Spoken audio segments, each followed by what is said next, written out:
मूकं करोति वाचालं पंगुं लंघयते गिरिं यत्कृपात्तमहं वन्दे परमानन्दमाधवम्। श्रीमन्मदनगोपालं वृन्दारण्यपुरन्दरं श्रीगोविन्दं प्रपद्येऽहं दीनानुग्रहकालकम्। वंशीविभूषितकरान्नवनीरदाभात् पीताम्बरादर्णबिम्बफलाधरोष्ठात् पूर्णेन्दुसुन्दरमुखादरविन्दनेत्रात् कृष्णात् परं किमपि तत्त्वमहं न जाने। नवजलधरवर्णं चम्पकोद्भासिकर्णं विकसितनलिनास्यं स्फुरन्मन्दहास्यम्। कनकरुचिदुकूलं चारुबर्हावचूलम् कमपि निखिलसारं नौमि गोपीकुमारम्। भजते माम अनन्य भात, इसका अर्थ यही है कि जो भगवान के सिवा किसी दूसरे में ये विश्वास ही न रखे कि ऐसा कोई भी है जो दुखी पर, दीन पर, गरीब पर, पापी पर भी जो दया करता है, ऐसा कोई दूसरा है ही नहीं।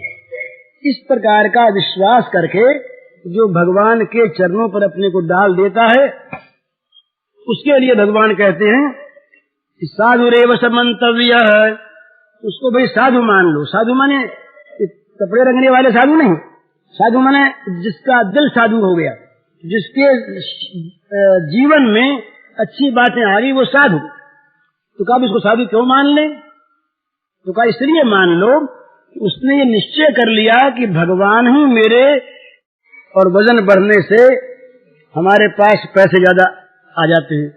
हमने कोई चोरी नहीं की, डाका नहीं मारा, हमने किसी से कुछ छीना नहीं, लोगों ने ये माना कि अच्छे आदमी हैं, ईमानदार हैं, पूरा तौलते हैं, और हमारा काम बन गया। अब इस तरह से इस चोरी को जो चोरी न माने, इस चोरी को जो होशियारी मानने, इस चोरी को जो अपना कर्तव्य मानने, इस चोरी में जिनकी नफरत हो जाए, वो छूटे कैसे इससे? यही बात हमारे यहाँ ये कुछ पहले की बात है, वो कई वर्ष पहले की बात है। ये सप्लाई डिपार्टमेंट में बोरे थे, बोरे, पुराने बैग्स, तो उनको बेचा गया। ऊपर जब सबको ये बात नहीं मालूम, उनको बेचा गया तो वो सौदा हो गया। सौदा होकर के उसका बिल बन गया, बिल बन के पेमेंट हो गया, चेक आ गया, और वो बोरे वहीं रहे गोदाम में ही।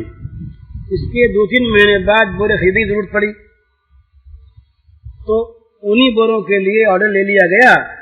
तो वही बोरे ऊंचे दाम पर खरीद लिए गए। वही बोरे गोदाम से उठे नहीं, गए नहीं, जहां के तहां रहे। वो बिक भी गए और खरीद भी लिए गए ऊंचे दाम पर, और कम दाम बेच दिए गए। और उनमें जो व्यापारी थे उनको नफा हुआ, उनको हिस्सा हो गया। तो ये क्या है? ये चोरी से घृणा नहीं। ये आदमी जो करता है ना, ये बहुत दफे ऐसा मान लेता है कि हम केवल कानून से बच जाएं तो चोरी नहीं होती। पर भगवान के यहाँ हमारी हर एक चीज देखी जाती है। हमारे अंदर से अंदर क्या है, हमारे अंतरतम हृदय में क्या है, इस बात को भगवान जानते हैं, इस बात को भगवान देखते हैं। तो ऐसी अवस्था में और उसका परिणाम भोगे बिना हमसे रहा नहीं जाता। वो तो हमको मिलता ही है। कोई आदमी ये चाहे कि हम भगवान को धोखा दे दें, तो बिल्कुल असंभव बात है। वो अपने आप धोखा खाता है, वो अपने आप जलील होता है, वो अपने आप को पाप में डालता है, पर भगवान को धोखा नहीं दे सकता। इस तरह से इस बात को सोच करके मनुष्य पाप से बचा रहे। तीसरी बात जो पूछी थी वो कहने की है कि भाई कैसा व्यवहार करें, कैसे बोलें। तो एक बड़ा सुंदर हमें श्लोक मिला कल पद्म पुराण में, नवनीतोपमा वाणी और करुणा कोमलम मनः धर्म बीज प्रसूता नाम एतत् प्रत्यक्ष लक्षणम। जबान कैसी बोले और मन कैसा, इन दो ही पर बात होती है। तो कहते हैं कि मक्खन के समान नरम जबान बोले, नवनीत कहते हैं मक्खन को, मक्खन के समान नरम जबान बोले, किसी को कड़ी जबान न कहे। और मन कैसा रहे, करुणा कोमलम मनः, दया से जिसका मन पिघल गया हो, इस प्रकार का मन हो, दया से पिघला हुआ मन और उसकी बड़ी सुंदर नरम नरम मक्खन के समान वाणी जबान, ये हो तो ये मानना चाहिए कि ये धर्म के बीज से पैदा हुआ है। और इसके विपरीत दूसरा ये बताया कि दया दरिद्र हृदयम और वचः त्रिकच कर्कशम पादबीज प्रसूता नाम एतत् प्रत्यक्ष लक्षणम। जिसके दिल में दया नहीं, जिसका दिल दया से सूना और जिसकी जबान केवड़े के पत्तों की तरह से तीखी और काट देने वाली, वो पाप के बीज से पैदा हुआ, ये उसका खास लक्षण है। इस प्रकार से तीन चीज होती है, बोलने की, सोचने की और करने की। इन तीनों में आदमी जबान को, शरीर को और मन को, तीनों को ठीक रखे तो इसका नाम है, हमारे गीता में आया है कि 3 प्रकार का तप। तो वाणी कैसी बोले, अनुद्वेग करम वाक्यम सत्यम प्रीतम चयत स्वाध्यायाभ्यसनम चैव वाङ्मयम् तप उच्यते। 5 बातें जबान में होनी चाहिए। ऐसी जबान हो जो सुनने वाले के मन में घबराहट न पैदा करे, अनुद्वेग करम, फिर वो सच्ची हो, तो सुनने में प्यारी लगे और भला करने वाली हो। बोलने के समय तौल तौल कर बोले, किसी तरह से भी जबान को बेकाबू न करे, इस तरह से बोले कि उसकी जबान में प्रियता हो। ऐसी बात न हो कि सुनते कोई आदमी घबरा के और बेचारा मूर्छित हो जाए। घबराहट न पैदा करे, सच्ची हो, और सच्ची भी मीठी हो, और मीठी भी भला करने वाली हो। ऊपर से मीठी और भीतर से काटने वाली हो, वो तो जबान दुर्जनों की होती। वो कहते हैं हमारे नीतिकार कि परोक्षे कार्यहंतारम प्रत्यक्षे प्रियवाजनम वर्जयेत तादृशम मित्रम विषकुंभम पयोमुखम। जो मुंह पर तो बड़ा मीठा बोले और जो पीछे से गला काट ले, तो कहा कि ऐसे दोस्त से दूर रहे। ये दोस्त कैसा है कि विषकुंभम पयोमुखम, जहर से भरा घड़ा है, उसके मुंह पर थोड़ा सा दूध है। मुंह पर दूध हो और जहर से भरा हो, उससे जैसे दूर रहता आदमी, इसी तरह से ऐसे मित्र से दूर रहे। तो वाणी ऐसी हो कि जो मीठी भी हो, मीठी होने के साथ साथ भला करने वाली हो। और ये 4 बातें न हो तो जहां तक बने कम से कम बोले और भगवान का नाम लेता रहे। ये वाणी के 5 तब बताए। घबराहट करने वाली वाणी न बोले, झूठी न बोले, खारी न बोले, और किसी का बुरा करने वाली वैसी न बोले, और भगवान का नाम लेता रहे।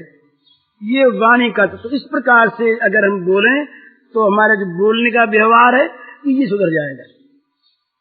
और हमारा मन कैसा हो, मन के लिए 5 बातें बताई। मन प्रसाद है, सौम्यत्वम, मौनम, आत्मविनिग्रह और भाव संशुद्धि। इसका अर्थ यह है कि हमेशा हमारा मन खुश रहे। जिसके मन में रात दिन रंजीदगी रहती है, चिंता रहती है, शोक रहता है, डर रहता है, वो कभी सुखी नहीं रहता, कभी ठीक सोच नहीं सकता। तो मन प्रसन्न रहे, निर्मल रहे और मन सौम्य रहे। मन में कभी निर्दयता, क्रूरता ना आवे, मन में हमेशा सौम्यता रहे। और तीसरी बात, वो बड़ी सुंदर बात कही, मौनम, मन का मौन। हम लोग बहुत दफे जबान का तो मौन लेते हैं, बोलना बंद कर देते हैं, पर हमारा मन बोलता रहता है, और जितना मन बोलता है उतनी जबान बोल सकती ही नहीं। जितना मन दुनिया के चक्कर लगाता है, अगर मन की आई हुई सारी बात आदमी बोलने लगे तो वो पागल है। हम लोग जो है ना, ये मन में जो बातें आती हैं वो जरूर सबके आती हैं, बड़े बड़ों के आती हैं, उन बातों को समझकर बोलते हैं, सब के सब बाहर नहीं बोलते, और सब के सब अगर जो की त्यों बाहर बोलने लगे तो कहते हैं भाई इसको पागल खाने भेजो, जिसका दिमाग खराब हो गया। तो मन का मौन करे, मन में बहुत बातों का आना बंद अगर वो करे अभ्यास से, और मन में आवे तो क्या तो भगवान की बात आवे, और या भगवान के नाते सबके भले की बात आवे, और कोई बात मन में ना आवे। ये मन का मौन का हमारे यहाँ क्या मननशीलता।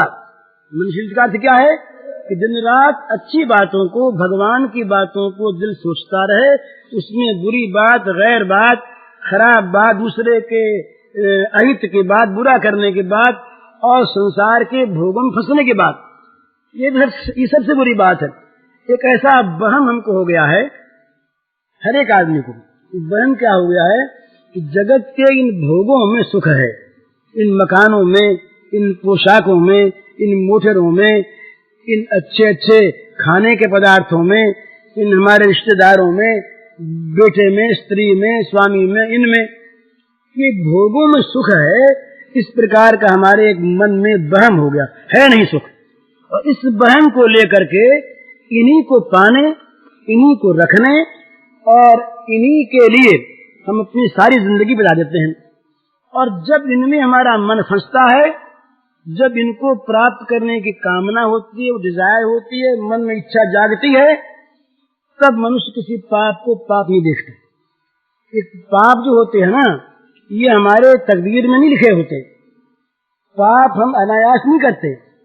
पाप होने में हमारे मन की कामना जो है, इच्छा, डिजायर कि अमुक वस्तु हमें मिले, और वो नहीं मिलती, तब वो गैर रास्ते से मिले, कैसे भी मिले, हमको मिले। इस प्रकार का जब मन में एक भाव जागृत होता है, तब हम उस वस्तु को पाने के लिए पाप कर बैठते हैं, बुराई कर बैठते हैं। तो इस कामना का जो चिंतन है मन में, ये बहुत बुरा। मनुष्य गिरता कब है, ये गीता के 2 श्लोक में बताऊं, फिर समाप्त कर दूंगा। बड़ा सुंदर, बड़ी सुंदर चीज है। भगवान ने ये बताया कि आदमी गिरता कैसे है, अच्छा आदमी गिरता कैसे है। एक अच्छा आदमी है, उसके वो खानदान का अच्छा है, उसकी पहले एक सब बातें अच्छी, वो किसी बुरे संग में आ गया, ऐसी सोहबत में आ गया कि जहां अच्छी बातें कम थी। अब उनके साथ रहा, तो साथ रहने से क्या हुआ, वहां जो जो देखा, जो सुना, जो समझा, उन्हीं का मन में चित्र भर गया। अब उन्हीं को याद करने लगा। तो ध्याये तो विषयान पुंसः, ये क्रम है, याद रखना चाहिए कि सबसे पहले आदमी इन संसार के पदार्थों का, भोगों का मन में उनकी याद करता है, चिंतन करता है। और जिसका बार बार चिंतन होता है, जिसकी बार बार याद होती है, उसमें क्या होता है, ध्याये तो विषयान पुंसः संगा संजायते। जिस विषय का हम बार बार चिंतन करते हैं, बार बार याद करते हैं, उसमें हमारा मन फंसता है। इस फंसने का नाम हमारी भाषा में आसक्ति है। जिसका हमने बार बार चिंतन किया, उसमें हमारा मन फंसा। जब मन फंसा तब क्या होगा, इसके बाद तीसरा स्टेप क्या होगा कि संगा संजायते कामः, उस चीज को पाने की ख्वाहिश होगी। पहले हुआ हमारे मन में चिंतन, एक बात, चिंतन होने के बाद हमारे मन में वो चीज अच्छी लगी, उसमें मन फंसा अटैचमेंट, मन फंसा, तो अब उसको पाने के हमारे मन में इच्छा हो गई, मिले, कामना हुई। अगर कामना पूरी हुई, चौथा स्टेप, अगर कामना पूरी हुई तो लोभ बढ़ा, अरे कम पाया हमने, ज्यादा पाते। और अगर पूरी न हुई तो मन में गुस्सा आया कि अमुक दूसरे ने हमारे काम में बाधा पहुंचाई है, तो मन में क्रोध हो गया, कामात क्रोध भी जा रहे थे। चौथा, तो क्रोधात भव सम्मोह है, जब गुस्सा बढ़ा, क्रोध हमारा ज्यादा हो गया, तब हम पूरे बेवकूफ बन गए। हमारी जो बुद्धिमानी थी, अक्लमंदी थी, वो जाती रही। तो जब हम बेवकूफ बने, सम्मोह हुआ, तो उसके बाद क्या हुआ कि प्रतिभ्रंश हुआ। किस काम का नतीजा क्या होगा, किस काम के करने से हमें क्या मिलेगा, क्या जाएगा, इस बात को भूल गए। ये जहाँ भूले, फिर 8वीं बात क्या हुई, 7वीं क्या हुई कि हमारी बुद्धि मारी गई, अक्ल मारी गई, बुद्धिनाश। और बुद्धिनाशात प्रणश्यति, जहाँ बुद्धि मारी गई, कुछ भी कर बैठे, हम गिर गए। तो गिरने का ये क्रम है। पहले विषय का चिंतन, उसके बाद उसमें मन का फंसना, फिर उसको पाने की इच्छा होना, न मिलने पर क्रोध होना, और क्रोध होने पर मूर्खता आना, मूर्खता आने पर भूल जाना क्या करना क्या न करना, और भूल जाने पर बुद्धि का नाश होना, और बुद्धि के नाश होने पर गिर जाना। इसलिए विषय चिंतन के स्थान में करे भगवत चिंतन। इसी का नाम मौन है, मन का मौन। अपने मन को मौन रखे, मन में न बोले ज्यादा, और बोले मन में तो भगवान की बात बोले, या सबके हित की बात बोले, या वैराग्य की बात बोले, जगत से मन को हटाने की बात बोले, मन ही मन, तो मन साफ होता है। तो तीसरा तप मन का, और चौथा आत्मविनिग्रह, मन अपने वश में हो। आजकल लोग कहते हैं कि भाई ये हमारा व्यक्तिगत स्वातंत्र है, फ्रीडम, हम स्वतंत्र हैं, हमको रोकने वाला कौन। तो बोले क्या करते हो, वो करते हैं जो हमारे मन में आता है। तो मन के गुलाम हुए कि नहीं। स्वतंत्र तो वो है, आजाद वो है कि जिसका मन, जिसकी इंद्रियां ये उसके काबू में है, और जो इनके वश में है, और जो इनके वश में हो करके बुरा भला काम कर बैठता है, वो आजाद कहाँ है। वो तो इनके वश में हो गया, इनका गुलाम हो गया। तो मन इंद्रिय के गुलाम का नाम जो है आजाद नहीं। आजाद वो जिसका मन इंद्रियों पर काबू है, मन को जहाँ चाहे वहां ले जाता है। आंख नहीं जा सकती उसकी। वो कहता आंख वहां जाए तो आंख जाए, कान वहां जाए तो कान जाए, नहीं तो कान नहीं जा सकते, आंख नहीं जा सकती। इस प्रकार आंख पर, कान पर, नाक पर, जीभ पर, शरीर पर, मन पर जिसका काबू, वो आजाद, और नहीं तो मन का गुलाम। तो यहाँ का इस श्लोक में आत्मनिग्रह, जिसका मन, जिसकी इंद्रियां उसके अधिकार में हो, उसके काबू में हो, ये चौथी मन की बात।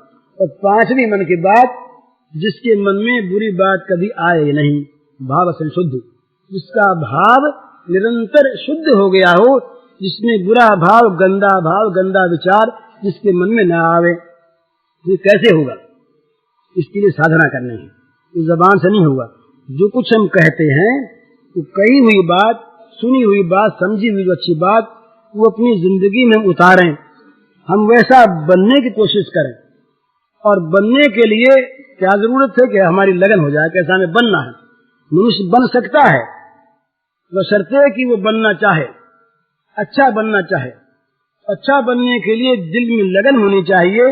लगन होगी तो आदमी अच्छा खुद बनेगा। तो उसमें क्या बात है कि वो लगन क्यों नहीं होती। वही बात जो मैंने कही कि विषयों में सुख है, इसका वहन, इस बहन को लेकर के बटोरो, बस उन चीजों को बटोरो, प्राप्त करो, इकट्ठा करो। ये जो आज जगत में कम्युनिज्म है, फैलता है, इसका कारण क्या है। यही कारण है कि हम बांटने में नहीं लगे, बटोरने में लगे।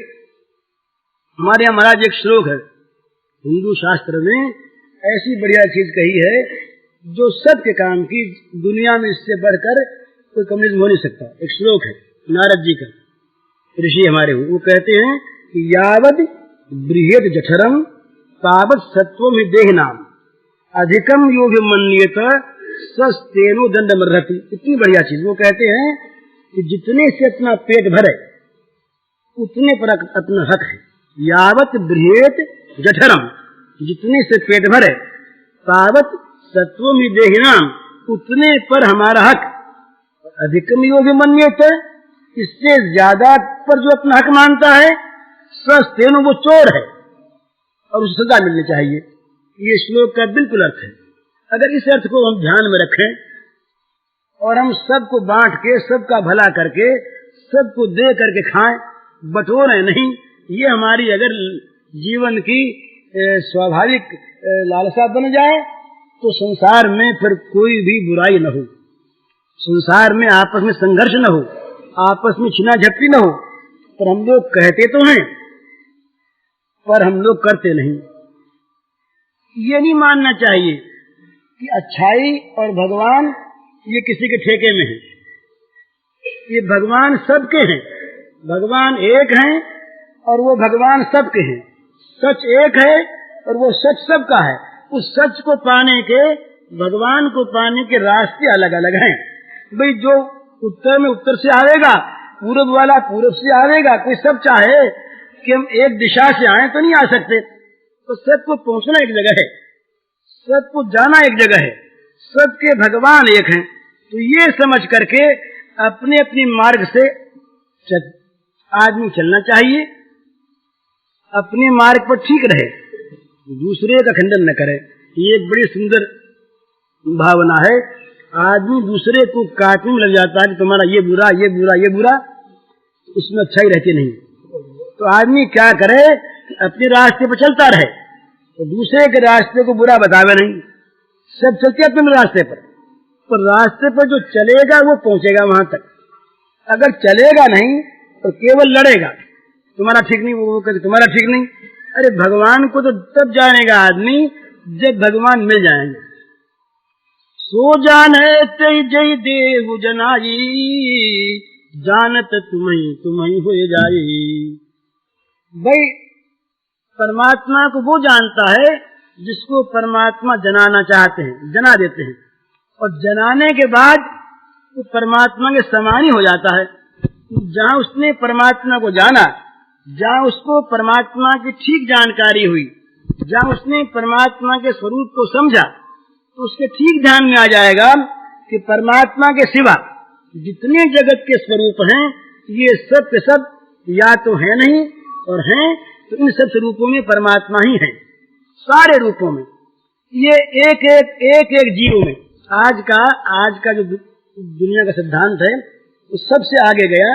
तो कहाँ गया कि भाई सारे संसार में सब आदमी एक है, सबको एक देखो।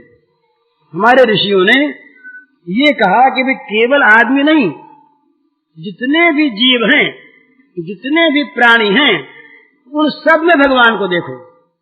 कोई प्राणी ऐसा नहीं जिसमें भगवान न हो। तो सब में भगवान को देखकर सबकी सेवा करो, सबकी पूजा करो, सबका हित करो।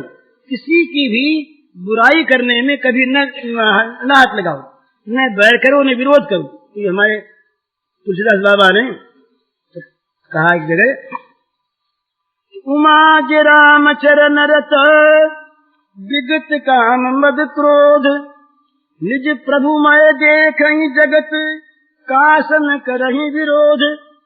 कहा कि भाई जो भगवान के चरणों के प्रेमी हैं वो तो देखते हैं कि सारे जगत में, सारी दुनिया में हमारे भगवान भरे हैं। उनके मन में न कामना है, न गुस्सा है, न किसी कोई और दोष है, न उनके अहंकार है, घमंड है, मद है। तो किससे बैर करें, किससे विरोध करें, किसको पराया समझें, किसको गैर समझें। जो सामने आता है वो तो उनके प्रभु का रूप है, जो सामने आता है वो तो उसकी पूजा का पात्र है, जो सामने आता है वो तो सेवा का पात्र है। तो किससे विरोध करें, किससे वैर करें और किसको दूसरा समझें। तो यूं अगर मन में भाव रहे तो फिर सारे संसार में हम भगवान को देखें, फिर भगवान को पाने के हमारे मन में एक त्वरा पैदा हो जाए, जल्दी पैदा हो जाए। कैसे हम भगवान को पाए। जीवन तो जा रहा है, मौत नजदीक आ रही है और मौत के बाद फिर ये मौका हाथ में रहेगा नहीं। मालूम फिर कब हम मनुष्य बने। हमारे सिद्धांत के अनुसार फिर मनुष्य बनते हैं, कब बने, कब बनेंगे, कब ये मौका आवेगा। ये बड़ा अच्छा मौका भगवान ने हमको दिया, इस मौके से हम लाभ उठा लें। न हम संसार में सुख चाहें, न यहाँ के दुखों से डरें, हम तो बस एक परमात्मा को चाहें। मैंने सुनाया था ना आपको कि अरब में वो रबिया देवी हुई, रबिया, उस रबिया ने भगवान से प्रार्थना की, ये भगवान अगर मैं नरक के, दोजख के डर से आपको भजती हूँ तो मुझे नरक भेज दिया जाए, और यदि मैं स्वर्ग की इच्छा से आपको भजती हूँ तो स्वर्ग का दरवाजा मेरे लिए बंद कर दिया जाए, और यदि मैं आपके लिए आपसे प्रेम करती हूँ तो आप मुझे मिल जाएं।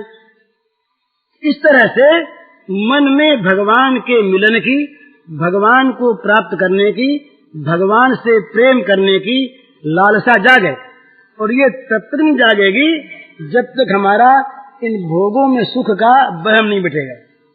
इसीलिए अच्छे महात्माओं ने, संतों ने, फकीरों ने ये बताया कि भाई तुम जगत में जहाँ सुख देख रहे हो, जगत में जहाँ तुम आनंद पा रहे हो, ये तुम्हारा धोखा है। अनित्यम सुखम लोकम, ये जो लोक है, जो शरीर है, ये जो लोक तुमको प्राप्त हुआ है, इसमें दो बातें हैं। हमेशा रहने वाला नहीं, अनित्य है, और इसमें सुख नहीं। अगर सुख चाहते हो तो भगवान ने कहा माम भजस्व, मुझको भजो। तो भगवान को भजना, भजने का अर्थ यही है कि भगवान की सेवा में अपना जीवन लगा देना। सारा जगत भगवान का रूप, जगत के सारे प्राणी भगवान के स्वरूप, हमारे द्वारा किसी प्राणी का, किसी जीव का कभी भी भूल कर भी बुरा न हो जाए। एक बात, भगवान की स्मृति, भगवान की याद हमारे मन में हर वक्त बनी रहे।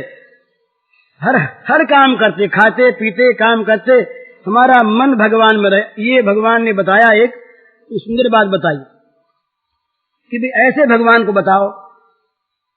पूछा कि ऐसे भगवान को बताओ जो हर जगह हो, हर वक्त हो, हर एक के लिए हो, और जिसकी पूजा करने का सामान हर एक के पास हो।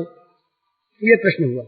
ऐसे भगवान को बताओ जो हर जगह हो, हर वक्त हो, हर एक के लिए हो, और हर एक के पास जिसकी पूजा करने का सामान हो। तो ये कहा कि भाई जिससे सारा जगत निकला, जो सारे जगत में फैला, वो तो भगवान है। अब वो सब जगह है और सब समय है। फिर कहा उस भगवान की पूजा करो कैसे? कहा अपने काम से, अपने काम से। स्वकर्मण तमोभ्यर्च्य। अगर किसी ग्राहक के सामने, किसी दुकानदार के सामने ग्राहक आ गया तो ये माने कि इस रूप में भगवान आ गया। अब इस भगवान की पूजा करनी, इसे माल बेचकर, बड़ी सुंदर भावना है। यूं समझे, इसका पहले शुरुआत करें अपने घर से। कैसे करें? नौकर सामने आया, नौकर सामने आया, उसको बुलाया। अब वहां मन ही मन ये करे कि इस वेश में, इस रूप में हमारा मालिक सामने खड़ा है, प्रभु खड़े हैं। ये समझकर मन ही मन उनको प्रणाम कर ले, और प्रणाम करके फिर मन ही मन उनसे आज्ञा ले, हुक्म ले कि देखिए आपका इस समय वेश जो है ये नौकर का है, मैं मालिक के वेश में हूँ। अब हमें एक्टिंग करना है। एक्टिंग हमारा होगा मालिक का, और आपका होगा नौकर का। मैं आपसे जल का गिलास मंगाऊं और मैं आपको दूसरा गिलास पानी का दूं, उस समय भूलू नहीं इस बात को, इस रूप में आप मेरे मालिक हैं। भंगिन सामने आई, भंगिन मैया सामने आई, भंगिन को देखा और मन ही मन इस बात को पहचान लिया कि इस भंगिन के रूप में, इस वेश में ये मेरे भगवान हैं। ये समझ करके और मन ही मन प्रणाम किया, और प्रणाम करके उस भंगिन मैया से कहा मन ही मन कि भंगिन के रूप में आए हुए भगवान, मैं प्रणाम करता हूँ। अब आप मेला ढोएंगी, आप ये पाखाने में जाएंगी, उस समय भी मैं भूलूं नहीं इस बात को, इस भंगिन के वेश में आप ही आए हैं।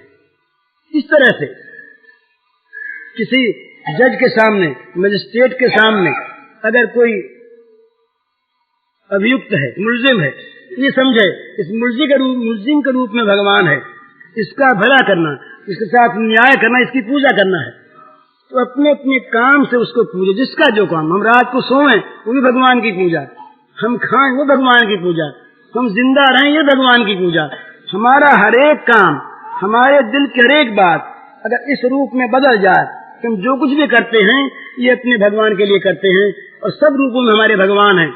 तुम्हारा किसके साथ बुराई करेगा कौन? फिर हम कैसे किससे बैर करेंगे, कैसे किसी के साथ हम विरोध करेंगे, कैसे किसी का हम बुरा करने जाएंगे? हमारे दिल में तो एक बात समाई रहेगी कि सब जगह हमारे राम हैं, सब जगह हमारे भगवान हैं। और ये बात जब ठीक हो गई तो फिर मानव जीवन जो है, ये जो मनुष्य का जीवन है, ये सफल होने लगा। मनुष्य का जीवन ये नहीं मिला है ये खाने पीने पहनने के लिए, ये एक काम के लिए मिला है और वो काम है भगवान की सेवा, वो काम है भगवान का भजन, वो काम है भगवान की पूजा।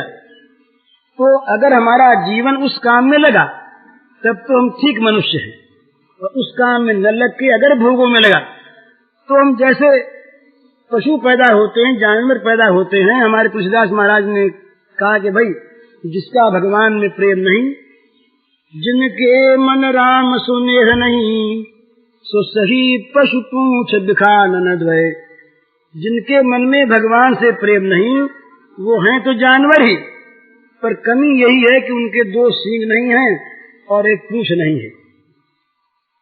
जिनके मन राम सो नेह नहीं, सो सही पशु पूंछ बिखाना न दुबे। फिर कहा आगे कि जननी कत भार मूल 10 मास, भई किन बांझ गई किन चुए। माता ने 10 महीने तक पेट में रख करके ये बोझ क्यों सहा, वो बांझ क्यों न रह गई। और अगर गर्भ रहा तो उसका वो उसका गर्भ का पाप क्यों न हो गया। और अगर जिंदगी मिली तो जो जिंदगी है भगवान आपके नहीं हो गई, उस जिंदगी में आग लग जाए। जरी जाहु सो जीवन, जान के नाज जगह में तुम लोग नवे। जो जिंदगी भगवान की नहीं, जो जिंदगी भोगों के गुलाम, जो जिंदगी काम की, क्रोध की, मोह की, लोभ के गुलाम, जिस जिंदगी में केवल बुराई, वो जिंदगी न मिलती तो अच्छा था। तुम भगवान से प्रार्थना करें, भगवान से विनय करेंगे, हे भगवान, हे नारायण, हमें वो जिंदगी दो, हमारे जीवन में वो चीजें दो जिससे हम आपको प्रसन्न करें, जो आपके काम में आवे, हमारा जीवन आपकी सेवा में लगे। किसी एक छोटे से जीव का भी हमारे द्वारा कहीं बुरा न हो जाए, सबका भला हो, क्योंकि सब में आप हैं, सब में आपकी सेवा हो। इस प्रकार से हम यदि अपने जीवन को बनाना चाहें और बनावें तो हमारा जीवन सार्थक होता है। नहीं तो क्या होता है कि जैसे कुछ धन लेकर के आवे व्यापार करने को और अपनी पूंजी खो दे, एक नुकसान, कर्ज कर ले दूसरा नुकसान, और फौजदारी लड़ाई वड़ाई करके ऐसे मुकदमे लगा ले अपने ऊपर जिससे उसे जेल जाना पड़े, तो 3 नुकसान हुए। घर की पूंजी गई, कर्ज हुआ और वर्षों तक जीवन तक जेल में रहना पड़ा। अच्छा था कि पूंजी लेके यहाँ ना आता,